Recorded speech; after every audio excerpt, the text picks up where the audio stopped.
Hi friends, welcome back to Anand education hub. Friends, so మొత్తానికి మనకి ఆంధ్రప్రదేశ్లో ఏ విధంగా అయితే మనం ఎక్స్పెక్ట్ చేశామో ఆ విధంగానే రిజల్ట్ అయితే రావడం జరిగింది. ఎట్టకేలకు డిఎస్సి మరియు ఉపాధ్యాయుల సత్తా ఏంటనేది ఈ ఎలక్షన్లో ఖచ్చితంగా చూపించారు. ఎన్డీఏ కూటమిలో సగం విజయం ఇటు డిఎస్సి అభ్యర్థులు మరియు నిరుద్యోగులదే ఉందని చెప్పవచ్చు. దీంట్లో భాగంగానే మనకి ఈరోజు కళ్యాణ్ గారు పెట్టినటువంటి మొదటి ప్రెస్ మీట్లో కూడా మనకి డిఎస్సిని ప్రస్తావిస్తూ మాట్లాడడం జరిగింది. అదేంటనేది చూద్దాం. డిఎస్సి నోటిఫికేషన్ విడుదల చేయించే బాధ్యత మనం తీసుకుందాం.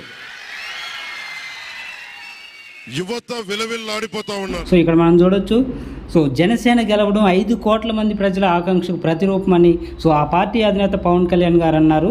ఎన్నికల ఫలితాలు వెలువడిన తర్వాత కార్యకర్తలను ఉద్దేశించి మంగళగిరిలోని పార్టీ కార్యాలయంలో మాట్లాడమే జరిగింది. ఇది కక్ష సాధింపుల సమయం అయితే కాదు, ఖచ్చితంగా ఆంధ్రప్రదేశ్ని డెవలప్ చేయడానికి పునాదులు వేసే సమయం అని పార్టీ శ్రేణులకు చెప్పడమే జరిగింది. కాబట్టి ఏరు దాటాక తెప్ప తగలేసే రకం కాదని, ఉద్యోగులకు నిరుద్యోగులకు ఇచ్చినటువంటి హామీలను గుర్తున్నాయని, ప్రతి ఒక్కటి అమలు చేస్తామని ఈ సందర్భంగా చెప్పడమే జరిగింది. రాబోయేటటువంటి రోజుల్లో మెగా డిఎస్సి అనేది ఖచ్చితంగా అయితే రాబోతుంది. ఎందుకంటే మొదటి సంతకం అనేది చాలా చాలా విలువైంది. ఖచ్చితంగా 9వ తారీఖున సీఎంగా చంద్రబాబు గారు ప్రమాణ స్వీకారం చేసిన తర్వాత మొదటి సంతకం అనేది డిఎస్సి పైన పెట్టడానికి అన్ని కసరత్తులు అయితే జరుగుతాయి. దాని తర్వాత ల్యాండ్ టైటిలింగ్ యాక్ట్ మీద 2వ సంతకం పెడతారు. చెప్పిన విధంగానే మన నిరుద్యోగుల తరఫున జగన్ సర్కార్ను భూస్థాపితం చేస్తామన్నారు. ఆ విధంగానే ఇప్పుడు భూస్థాపితం చేసి 10 సీట్లకి పరిమితం చేయడం జరిగింది. మొత్తానికైతే ఈ స్టడీ చైర్ అనేది ఈ సీఎం కుర్చీని దింపడానికి ప్రధాన పాత్ర పోషించింది అనేది క్లియర్ కట్గా చెప్పవచ్చు. మెగా డిఎస్సి రాబోతుంది, కానీ అది చెప్పినట్లుగా 60 రోజుల్లోనే వచ్చేస్తుంది అంటే అది ఖచ్చితంగా కాదని చెప్పవచ్చు. కాకపోతే సంతకం అనేది చేస్తారు.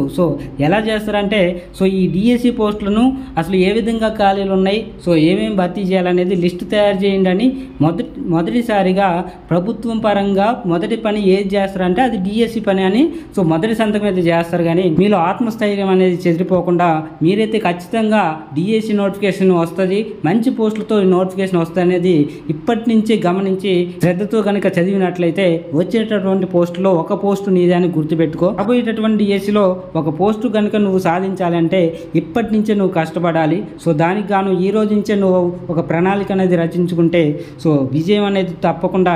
ఈరోజు ఈ టీడీపీ కూటమికి ఏ విధంగా అయితే విజయం సాధించిందో అంతకు 10 రెట్ల విజయంతో, అంతకన్నా 10 రెట్ల ఆనందంతో నువ్వు ఆ రోజు నీకు జాబ్ వచ్చిన రోజు సంతోషిస్తావు. కాబట్టి ఇప్పటి నుంచే మంచి ప్రణాళికతో ముందుకెళ్ళినట్టయితే తప్పకుండా విజయం సాధిస్తావు. మరొక అప్డేట్తో మీ ముందుకు వస్తాను. Thank you for watching.